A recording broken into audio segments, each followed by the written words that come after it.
Have you ever met someone and had a conversation and walked away thinking, wow, this could not have happened at a better time for where I am in my own life right now? That is exactly how I feel about today's interview. I interviewed Tanya Dalton, and I'm going to tell you a little bit more about Tanya in a second here, but I just want to say that she really made me think outside the box in this conversation. And I love people who help me to think outside the box, because I really do think comfort zones are sort of the death of us. And I, for my entire life, have been a huge comfort zone person. And I've said this many times, and I'll say it again, having a business is the single biggest comfort zone breaker I've ever dealt with in my life, even more so than kids. It has just forced me continually to up-level my mindset and think bigger and make tough decisions. And this conversation really, really just brought out so many good things that we lose sight of when we're stuck in the daily grind, the checking off boxes. And I've been saying lately, the hustle culture, which I have definitely fallen victim to. The hustle culture followed me in my corporate career. It definitely followed me into my business. And in the last 3 months, I've just been going through a lot, like a big evolution, which I'm not even ready to talk about yet because I'm still processing. And this conversation with Tanya just really helped solidify where I've been and what I've been feeling. So let me tell you a little bit about Tanya, and then we'll dive into the interview. So Tanya is a best-selling author, speaker, and nationally recognized productivity expert. And she serves as a growth strategist for female leaders. Her second book recently came out in October of 2021. It's called On Purpose, The Busy Woman's Guide to an Extraordinary Life of Meaning and Success.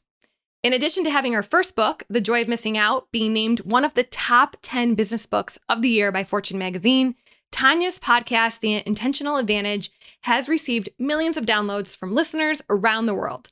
She's also a featured expert on several networks, including NBC and Fox, and a VIP contributor to entrepreneur.com.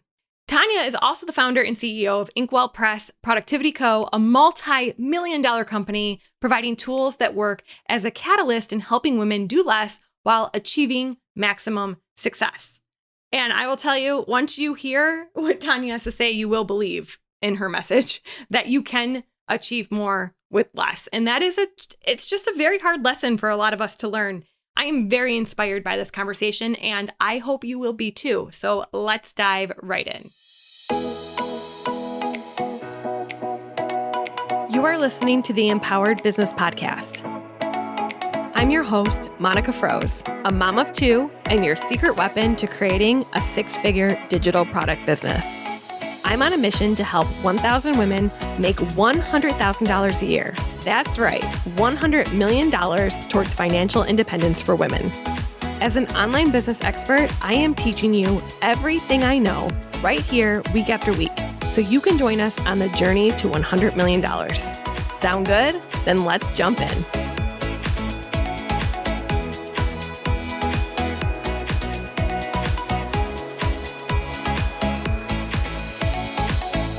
Tanya, welcome to the Empowered Business Podcast. I'm so excited to have you today. I'm excited for us to chat today. Yeah. So I was mentioning before we started recording that, unbeknownst to me, I have used your planners in the past when I was starting my business. I love that. That is just, it's so funny, like how it's really a small world, actually. I kind of feel like the business world is small. It is. It's almost shockingly small. Sometimes you realize that you know people through other people, or you've used their products, or you've heard of them. Yeah. I think that's why it's always important to really run a business that you love, and you always run a business that's aligned with what you desire and want, because it's going to stay with you. It is. Running a business in integrity is so important. And I know that's a hot topic for you, which is something I want to talk about, because you just launched a whole video on basically your integrity and ethics and why you do and do not buy from certain places. And I think that is just such a good lesson in helping people understand that you have to bring that into how you run your business. It's not, these are my ethics here, but not my ethics over here in my business. Yeah. And that happens a lot, unfortunately. And you've really drawn a line. It does. I have. Yes. I feel it's really important to be aligned in your business with your own values, your own ethics, your own morals, and all of those things. So yes, I would love for us to dive into that today. Yes, me too. Okay. So let's kick off with the question I always like to ask everyone, which is, I want to know about your entrepreneurial journey, how it started, why you became an entrepreneur, and then more importantly, what are you doing today?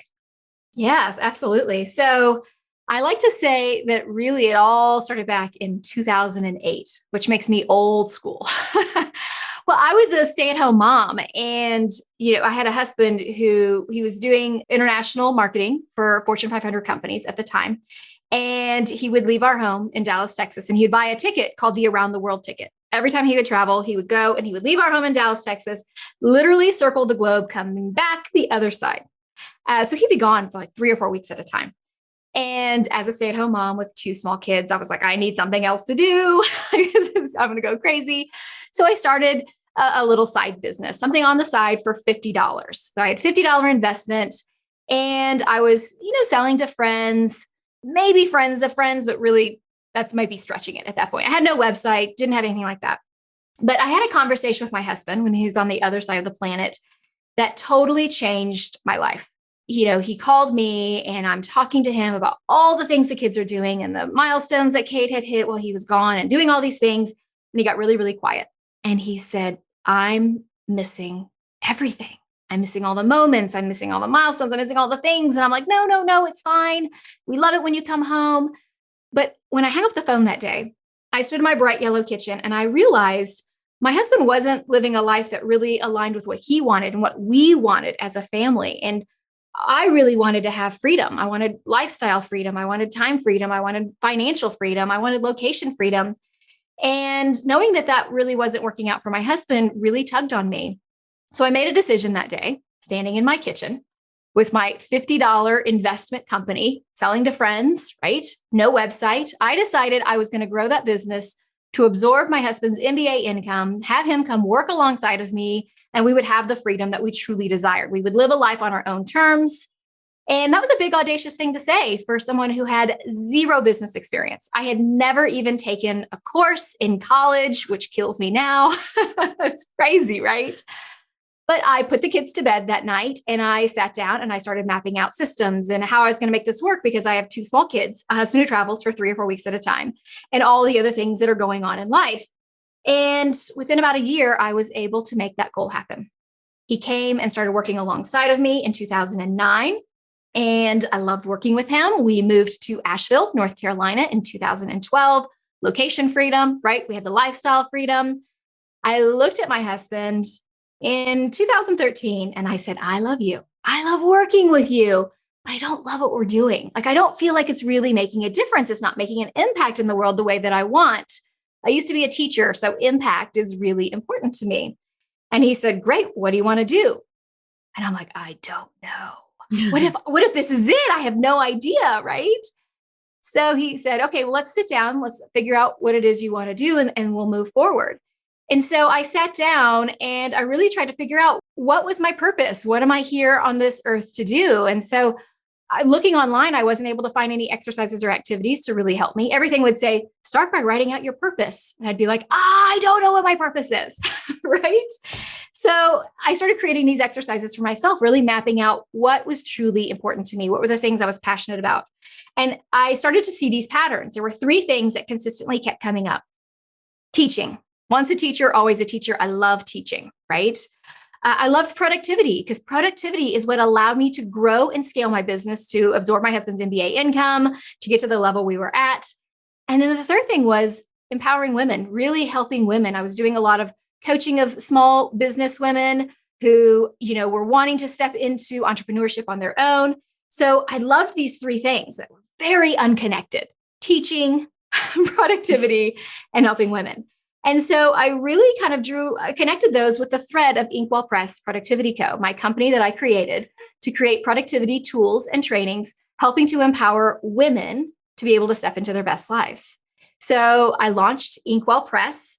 We scaled to 7 figures in the first 18 months with only 3 employees, me, my husband, and 1 other person who was working for me, kind of full-time, mostly part-time.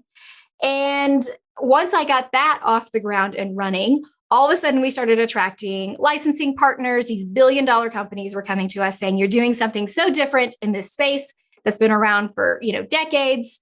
We want to work with you. got my products into brick and mortar stores like Office Depot, Office Max, Barnes and Noble. I started my podcast at that point, launched my podcast, which we're now at, several million downloads later. And then all of a sudden, book publishers started reaching out to me. We'd like you to write a book. We love what you talk about. Can you write a book with us? And it was really interesting because I had 2 publishers reach out to me in the course of probably a month, back to back, which was crazy. Something that I'd always wanted to do was write a book. And suddenly here they are knocking on my door. And I ended up saying no to both of those book publishers. I decided that if I was going to write a book, it needed to be on my own terms. I didn't want to write a book that other people wanted me to write. I wanted to write a book that aligned with me. So I said no to those 2 offers. I sat down and I decided, okay, this is a sign. Writing the book, the time is here. I can stop putting that on the shelf saying one day I'll do it. So I came up with a proposal, sent it out, got an agent, sent out the proposal, ended up with 7 offers from publishing houses. The book ended up going to auction, which is crazy for a first-time author. And my first book, The Joy of Missing Out, came out in 2019, was named a top 10 business book of the year. Now let's back up for a second and remind ourselves that Tanya has 0 business experience getting into her first business, right? No business courses. And my book was named a top 10 business book. Crazy, right? Yeah, that is an incredible story. it's nuts. So then, HarperCollins came and said, we want you to write a second book. So my newest book, On Purpose, The Busy Woman's Guide to an Extraordinary Life of Meaning and Success, came out in October of this past year, October of 2021. Writing a book during a pandemic was definitely something interesting while homeschooling children and doing all those things that we were doing as business owners. But that's brought me to where I am now, where I am, really helping women align their businesses, align their lives to what matters most, really prioritizing. And that's what I'm passionate about. I want women to feel as passionate about what they do as I feel about what I get to do. Do you consider yourself an author now? Are you going to write more books?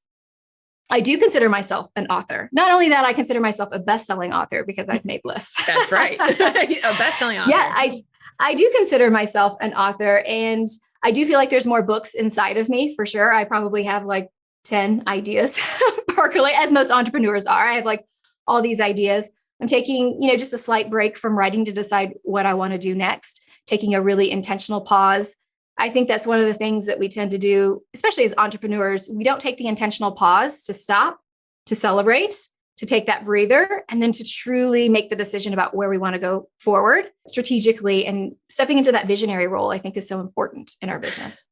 Which leads me to one of the questions I want to ask that you announced recently, which is that you've decided to remove yourself from social media, though your profiles are still up there because I was able to click through to them, but you are not posting anymore pretty much anywhere. Is that not just Instagram, Facebook, but like anywhere on the internet, on social TikTok? Media? No, nowhere am I posting on social media. The ones that I consider social media. YouTube, I don't consider social media. YouTube is a search platform, and that's really how I look at that. Pinterest, I'm not terribly active on, but it's also a search platform. And then LinkedIn, I don't consider a social platform either. But most of the main social platforms I'm not on. And I did very intentionally leave those profiles up. I didn't want people to think that I just didn't go on social media. When I left Instagram, I had 20,000 followers on Instagram. When I left Facebook, I had, I think it was like 15 or 18,000. So I had a significant following. And I wanted people to know that this was a choice I have made, not something like I got kicked off of the platform or, I just never did. It's something that I chose after being on it. Okay. So here's a question. Are your companies still on there, but you are personally off of there? So Inkwell Press, we are working on a plan to step out of social media later on this year. So because of the relationships we have with vendors and partnerships and things like that, it's a little more complicated than a personal brand as a personal brand. So I have 2 brands. I have the Tanya Dalton brand, which always feels weird to talk about yourself in third person. And then I have the Inkwell Press brand, right? So for the Tanya Dalton brand, January 1st of 2022, off of social media. So that was official. And then with Inkwell Press, working on making sure that that's all those agreements are taken care of, that, those kinds of things. So really making sure I'm being a supportive partner to the people I have relationships with as vendors and everything else. Okay. So now I will be off on those as well. I definitely have questions about why you arrived at the decision to go off. But first, ads. I have to ask the ads question because I have to imagine that you've used Facebook ads, particularly with Inkwell Press in the past. If you go off of these big platforms, you're eliminating that as a lead gen sales avenue for you. And so curiosity gets the best of me. What replaces that? Yeah. Interestingly enough, in 2014, we were named one of the top 10 Facebook ad campaigns of the year. So yes, Facebook was a big vehicle for us. But here's the truth, when it came to, and when we started off our business, thinking back to, all the years that I've been in business. I've been in business since 2008. I've watched the landscape change of what's happening and what's going on. When I did my first business, social media wasn't a big thing. It started ramping up with Inkwell Press. That was really one of the ways that we got our start was with the Facebook ads. But the truth is, in the past 2 years, I would say, I really started looking at how are we using Facebook? And I was feeling like we were not being proactive in the business. We were being reactive, consistently reacting to Facebook, reacting to Instagram, reacting to how they are running their platforms, whether they're changing their algorithms or whether they're changing even the size of your header graphic. Facebook does that on a whim to kind of throw you off balance. I feel like, and all of a sudden you're scrambling something you weren't even going to do, right? All of a sudden you're like, we got to change the header, or, denying your ads and saying that your ad is denied. And then there's no true way to argue and say, well, wait, you're denying it because you're saying we're this, and this isn't even accurate, or there's too many words on your page. I mean, so we're constantly, I was feeling in this reactionary, putting fires out for Facebook, especially for the ads. You put an ad, you spend all this time getting the ad ready, and then you don't know until you finally put it live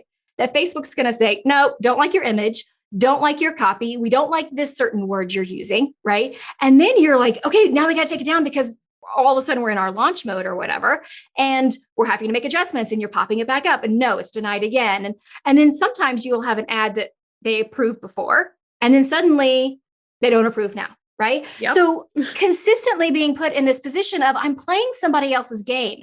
And the truth is, I got into my own business so I could create my own rules. And suddenly I'm playing by rules set by somebody else. So I was twisting and turning and changing who I was and how I ran my business, not on my own terms, but on the terms of someone else. And I didn't like that. I didn't like that, I would get comfortable with doing posts, and then all of a sudden it was, nope, you got to do stories. And then, nope, no more stories. Now you got to do reels. And now it can't be reels. Right? It's constantly changing and evolving. And it's not on my own terms. So I felt like I was losing ownership over my own business because I was reacting. So when I looked at the amount of time, the amount of money, and the amount of energy I was truly spending on social media, I wasn't getting that back. And when I started diving into, and this is one of the things I think is really important as business owners, really understanding where what I call your soulmate clients. Some people call them an ideal avatar. I call them soulmate clients because these are the clients you just love working with. Like you just want to work with them. My soulmate clients were not finding me on Instagram or Facebook, or if they were, that wasn't what was convincing them to buy from me. It was all the other things I was doing, the podcasts, the content of my newsletter, and all of those things. That was the relationship builder.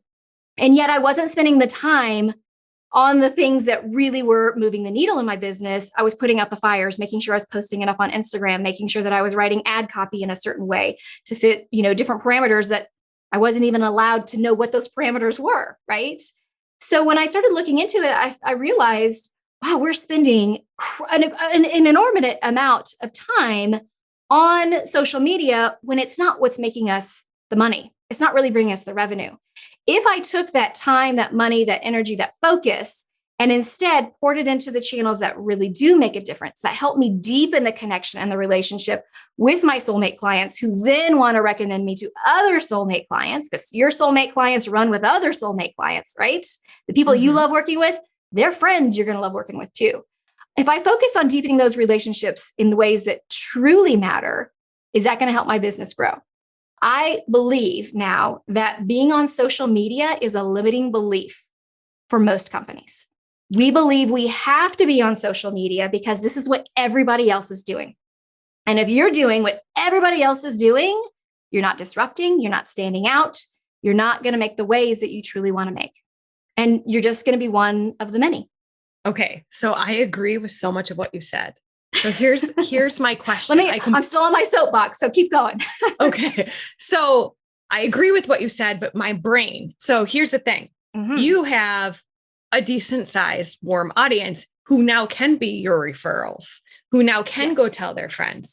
And so one of the objections I get often from my students and people who enter my community is, and I recognize this. Okay, great. But Monica, you've been building your audience since really 2013 and really kind of took off in 2016. So, you have this baseline that you're going off of. What if you have no audience? What if you want to get into business and you have this great idea, but you don't have these people that can go out and refer for you yet? Where do you find them if you're going to take a stand against social media? Well, I would say you do have an audience. You just don't realize it. You have friends, you have family members. And I think, one of the most important exercises you can do, especially as a new business owner, is just take the time to really list out who do you know and who do you know, who do they know, right? And then start working on those connections. And when I say working on those connections, it's not trying to leverage them. It's really deepening those connections, because then when you get to know people, people are happy to collaborate together to help you leverage your offer, right? And to help spread the word for you. So that whole argument that you don't have an audience doesn't really reconcile with me, because I know every one of us has friends, has family members, some place to start. Your community, right? The places where you're hanging out, you are your best advocate. And I think, let's go back in time before social media, which is not time traveling that far.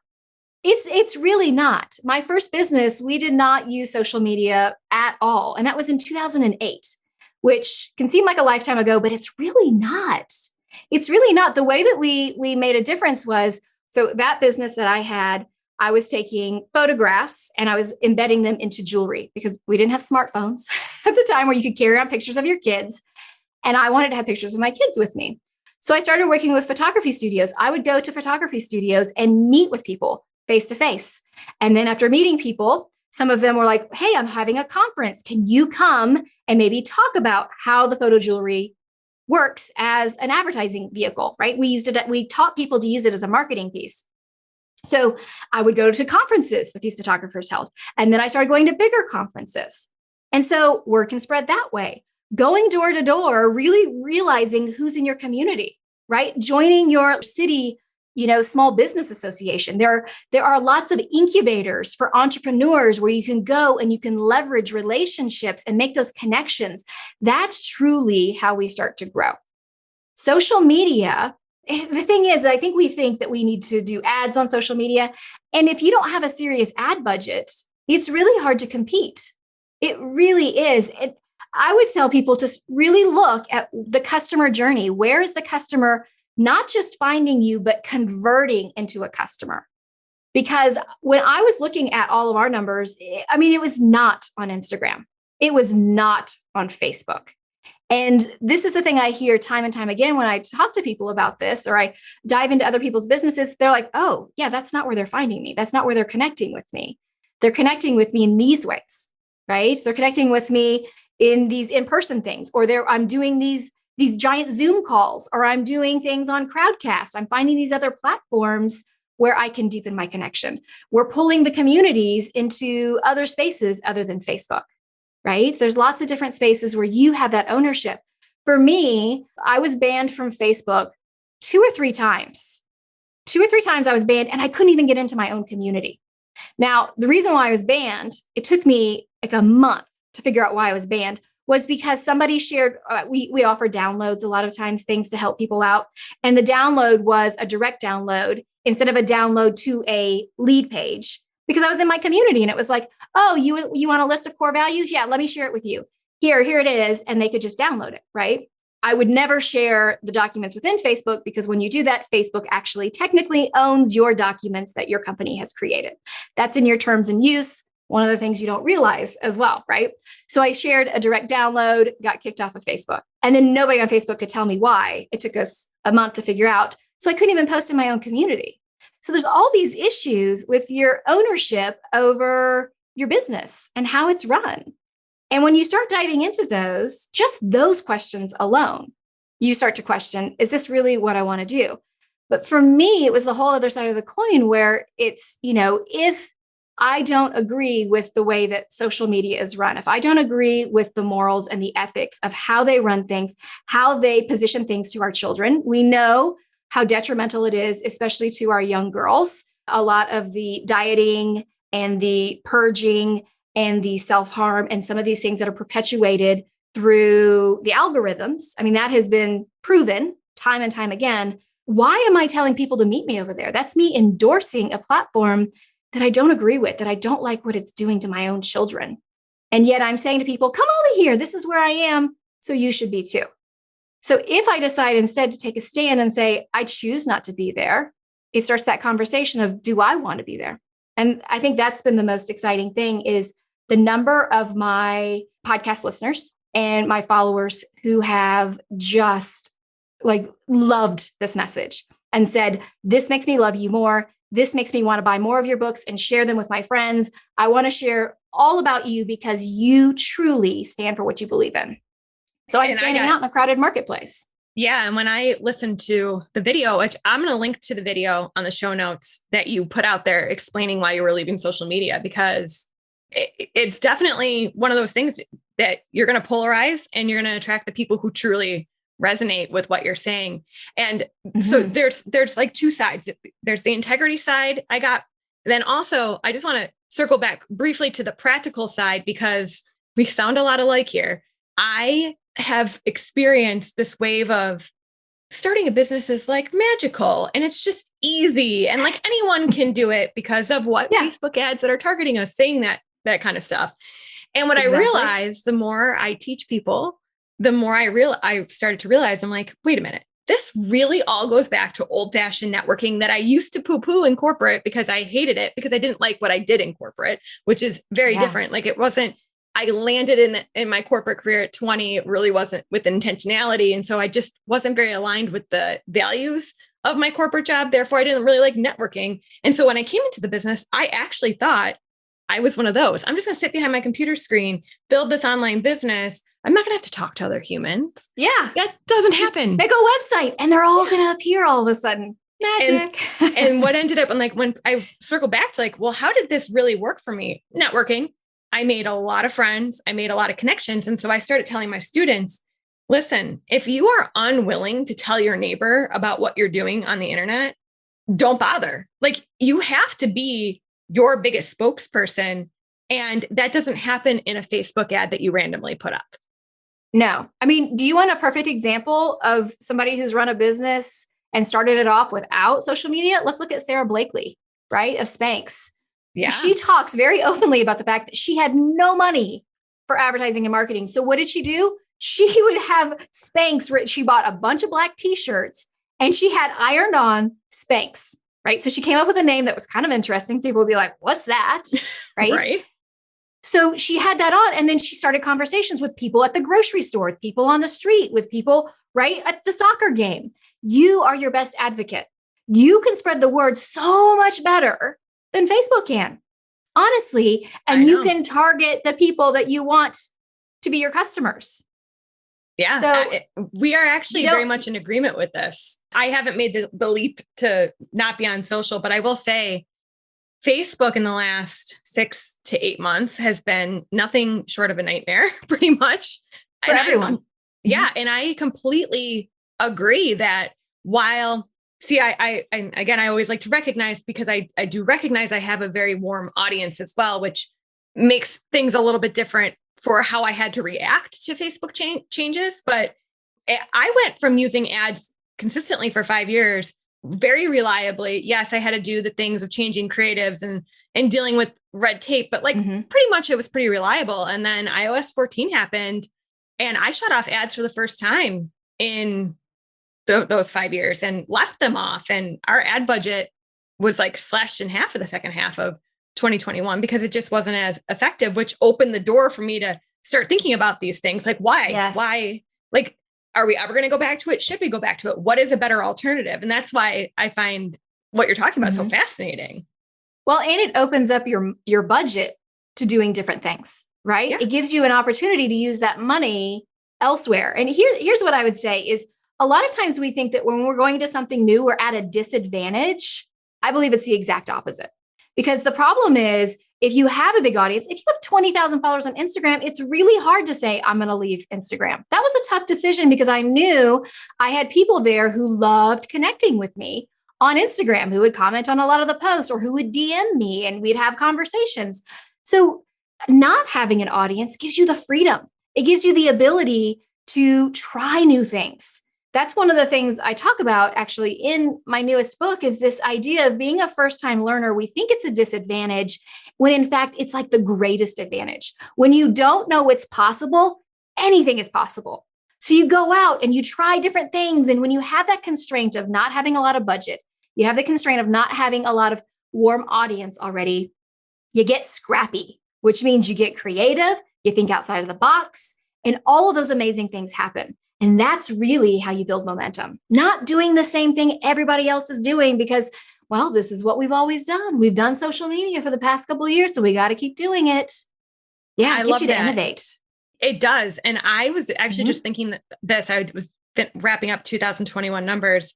And I had actually a little bit of a longing for the early days when I could put more back into the business. Like you reach a point, like our expenses are, I would consider quite high at this point, and they're fixed. We have payroll, we have all this stuff.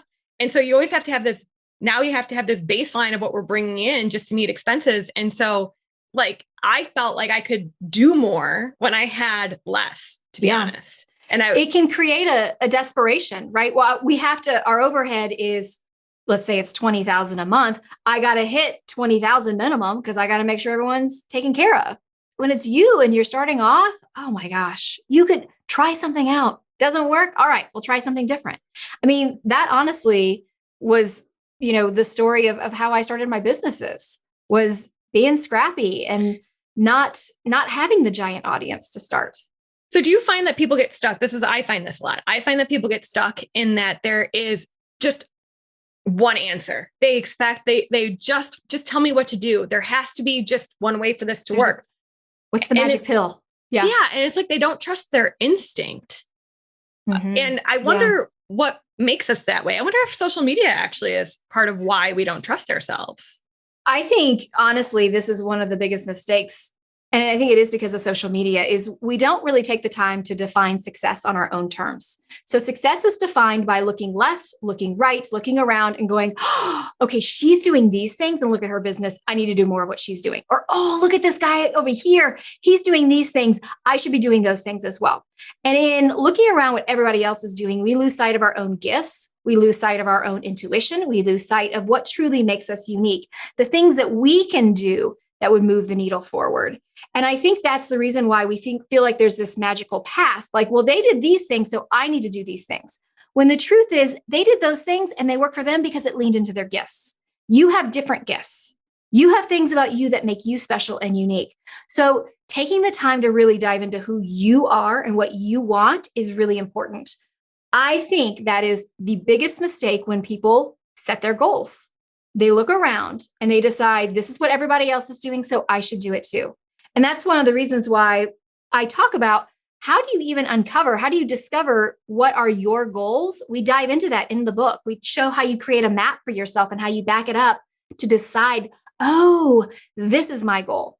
When it's your goal, when it's something that really is aligned, you don't feel stuck because you're excited about it. You're naturally motivated and wanting to do it because you see how it's connected to this big, bright, beautiful future that you're dreaming of.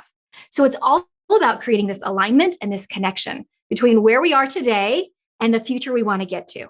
It's living bigger than your to-do list. That's what I'm looking for people to do. That's true visionary. So I just recently told my community, my student community, that I had stopped for about the last 2-3 months. I have stopped consuming all content. I am not consuming content I paid for. I'm not consuming business podcasts, business books. I completely halted it because I started realizing that there was a shift going on in like the online space. And I just couldn't quite pinpoint what I thought about it or felt about it or how to articulate it and what that meant for where we were going. And I felt like there's too much noise. So I just cut it all out to just live in this. And what it ended up manifesting. And I actually am still living it. And so it's going to be interesting what I say at the end of it. But I was definitely fell into a corporate hustle culture in my business. Like I have hustled my butt off for years. And yes, it has paid off to an extent for sure. But also I never took a break to enjoy any of it. I got burned out constantly. Right. And so since I stopped consuming content, I've also worked, and I say this in quotations, worked the least amount I have in my entire adult life. And sometimes I'm very anti-guilt. Like I have a no mom guilt mug right behind me. But sometimes I do feel myself in the last 3 months creeping up like guilty, like, oh, my employees are working right now and checking off to-do items out of Asana. And I'm sitting here thinking, but yet that's what you want to be doing. You are the visionary who travels to the future, right? You do the time traveling to the future to decide where it is we're all going. You travel back in time, you share it with your team, and then your team knows their part in the puzzle. They know what they are doing and how it aligns with that bigger picture vision, right? Mm-hmm. Really, I think the role that we should be doing in our business is not the CEO, but the CVO, the Chief Visionary Officer, deciding where we want to go. And then you back in and you decide what the goals need to be for the company. And then everybody is working in alignment. Everybody on the team, whether your team is, 1099ers, so contractors, or whether it's full-time or part-time or whatever it is, your mom as an employee, sometimes that happens too, they're all working towards that same vision that you are creating. It's like being the general in an army. You're not out there, running the front line. You're back telling everybody where we're going to go. If you go into a restaurant, you're not necessarily looking for the owner to serve you your food. You expect the wait staff or the busboys or the other people. You don't expect them to bring you to the table. And yet as entrepreneurs, we think we're supposed to be doing everything and we're supposed to constantly be working. We're the ones who create the vision. And yes, that means sometimes, especially on the front end, when you're first starting your business, that you're going to be getting your hands dirty, doing a lot of different things. And yet that's not the goal long-term. Really, most of us get into entrepreneurship for the freedom. The lifestyle freedom, the time freedom, the financial freedom, the location freedom, the freedoms, right? And yet we find ourselves tethered to our computers. Maybe we're at the pool, but we're still on the computer. Yeah, I don't want that, right? If I'm at the pool, I want to be at the pool, and that's okay. That's all right. Yeah, it's a mindset shift. It is a huge mind. So in your book On Purpose, do you talk about this role of CVO? Because I think I've heard variations of that, but I don't know if I've ever heard it like that. I don't dive exactly into the CVO, but I do talk about how you create that vision for yourself and back into it. How do you create a bird's eye view of your year so that you can make sure that everybody is aligning and you're not working too hard, working every machine part at the same time, right? Of that big machinery of running a business. I talk about those things in particular. So what is the end goal of the book? If I read On Purpose, when I'm done reading it, what is there a practical action item I'm taking? Is it a feeling that you want us to get when we read it? Like just have more confidence in our own decision-making power? What is that? Yeah, well, the book is full of a lot of actionable strategies. So there's exercises and activities that you can do. And it even comes with a free discussion guide. I call it a discussion guide. It's more of a workbook so that you can take the things we talk about and actively apply them to yourself and your business. Really what I'm looking for is people to understand, first of all, what is my purpose? What is my purpose? Because I think that's the first thing that is a stumbling block for people. I don't know what my purpose is. What does that look like? So figuring out what that is and then creating that alignment so that every day you're making moves towards that big vision that you have. So truly what I want people to do when they close up the book is to feel empowered and confident that they now have the tools to be able to move forward to that big, bright, beautiful future. I think far too many women run around busy every day. We check 1,000 things off our to-do list. We fall into bed at night. And even though we've done 1,000 things, we go to bed and we go, oh, I'm the worst. I should have gotten more done. Why didn't I get this done? We think of all the things we didn't do. And the truth is, that's a terrible way to end our day. Gosh, that's an awful way. I wouldn't wish that upon my daughter. Would you? I mean, that sounds awful. I wouldn't wish that upon my worst enemy to end their days, feeling defeated and like they hadn't done enough. When we do fewer things that are truly aligned with what we desire in our life, we go to bed and we feel satisfied. We go, oh, today felt amazing. Today felt so good. It's not about the number of things you do. It's not the quantity, it's the quality of the work you do. So it's really about choosing to see through the noise and the clutter, figure out what are the quality things I need to do today? What are the fewer things that are going to make the biggest difference in my life, in the life of my business, in the life of the people around me? What are those things? Do those. We go to bed and we feel so much better. Well, I think you sold me on definitely reading the book because I have not read it yet. And part of that is because I was no more content. I actually have just started listening to music again for like the first time in 3 or 4 years because all my walks were consuming podcasts, and I started running. I've lost a bunch of weight this year. And so I started running, and instead of listening to podcasts, I'm listening to music. And so I was kind of like, I've just been very like not consuming anything, but what you're speaking to is like, wow, basically what I'm going through right now. Like that I really accepting that idea that the less I do, the more impactful I can be, which is just so anti the hustle culture in every way possible. It is 100% anti the hustle culture. But I mean, if you want to think of it in a different way, think of it this way. If I said to you, take 50 steps in 50 different directions, where are you going to end up? You might end up in the same place you started. You might end up further behind. But if instead I said, I want you to take 5 steps in a forward direction, where are you going to end up? Closer to where you want to go. The 50 steps just take you everywhere, but where you want to go. 5 steps are more intentional, they're more meaningful, and they're more aligned. I love that. That is I feel like that's the mic drop, but there actually is one more question I want to ask you. I would say like, wow, we just packaged that up. But there was one question that your team had submitted to me that I just have to get the answer to, and I want to say it. I want to make sure I say it right. Okay. I am so interested in what you're going to say about this. Why do you say that willpower and discipline are overrated? Because they don't really exist. And I think truly we look at discipline, we look at willpower like, ooh, I need more of that. I equate discipline and willpower to white couches. Okay. So bear with me here. Okay. I go online and I look at these images of these white couches and I'm like, ooh, that looks so good. Look how beautiful that looks.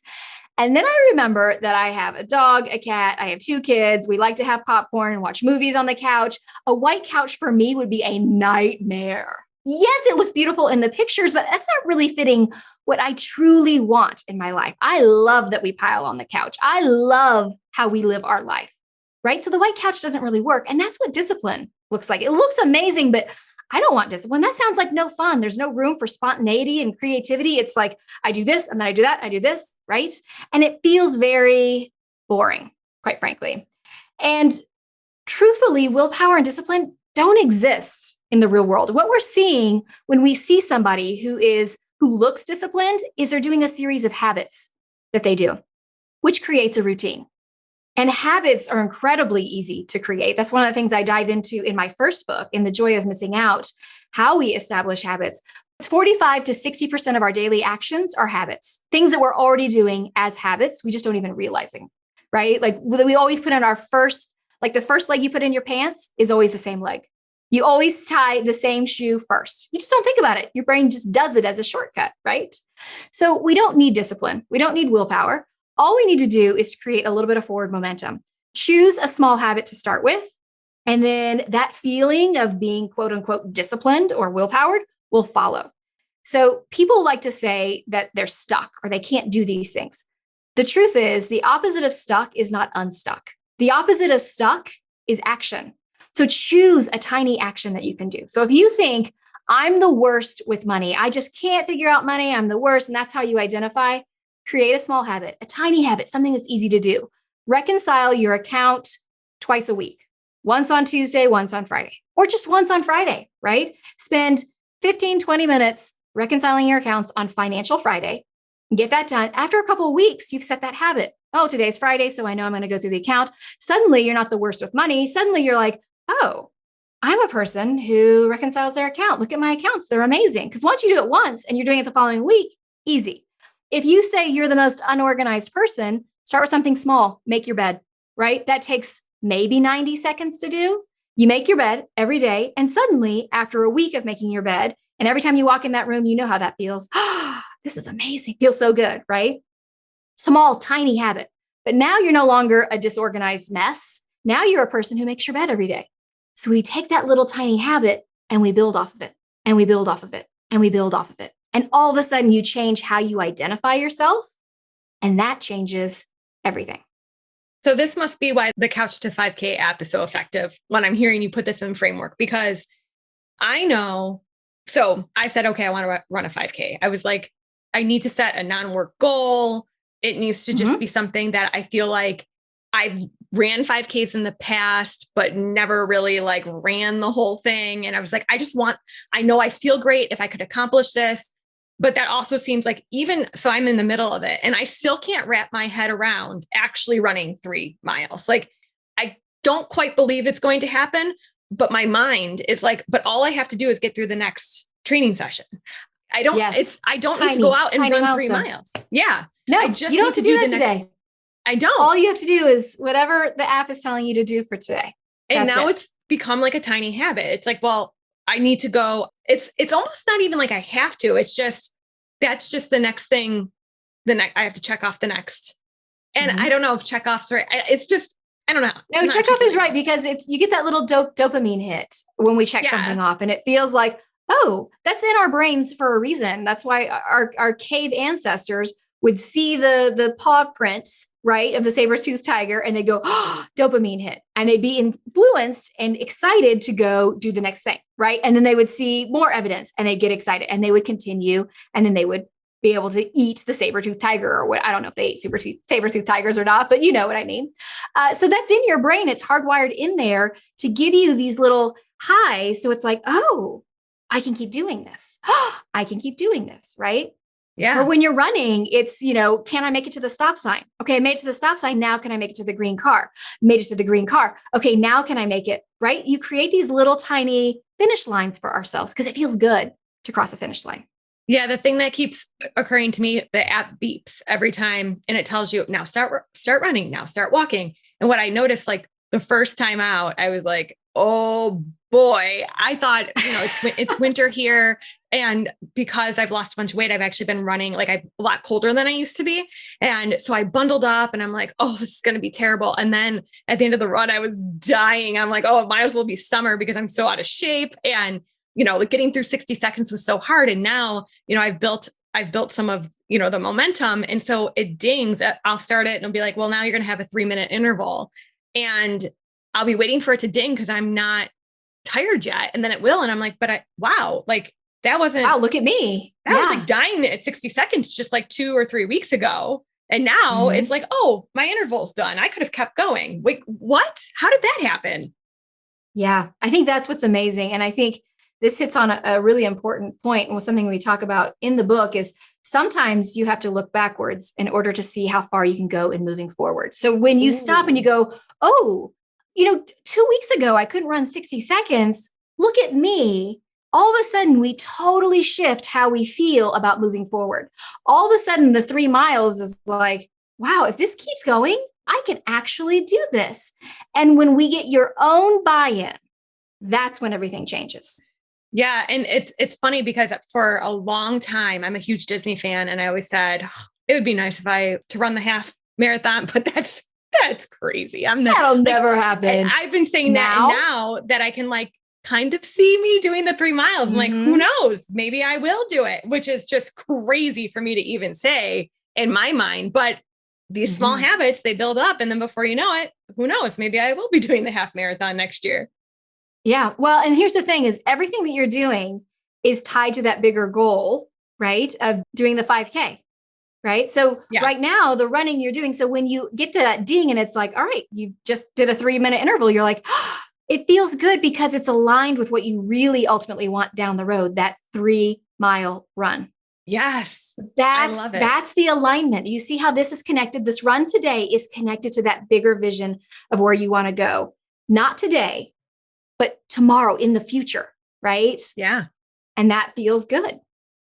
This was a great conversation. I'm really going to pick up the book myself because I really feel like it speaks to, I kind of feel like, hey, let's shortcut this for everyone. It took me 5 years to get to this point where I'm like, maybe this hustle culture isn't really working for me anymore. That's why I write the books. It's like, I've lived this. Let me help you not live through and make the same mistakes I've made. Yeah, for sure. So how can we connect with you? Because we know it's not on Instagram. So how can not on Instagram? No. The best place to find information about me is TanyaDalton.com, or to listen to my podcast, whatever podcast player you're listening to this today. You can do a search there for The Intentional Advantage with Tanya Dalton. You can just be Intentional Advantage or just my name. And you can follow my podcast. TanyaDalton.com is the best place to find me. You can find links to my books and the podcast there as well. But my books can also be purchased anywhere books are sold: Barnes & Noble, Target, Amazon. Awesome. And we'll be sure to link to all of this in the show notes. And thank you so much for sharing all of these truth bombs with us. That's what I'm going to call it, because I feel like there were a lot of truth bombs that you dropped on us and very insightful. So thank you so much. Thank you. Absolutely. I hope you enjoyed today's episode of the Empowered Business Podcast. Be sure to follow the show and leave a rating and review. I read each one and I love hearing from you.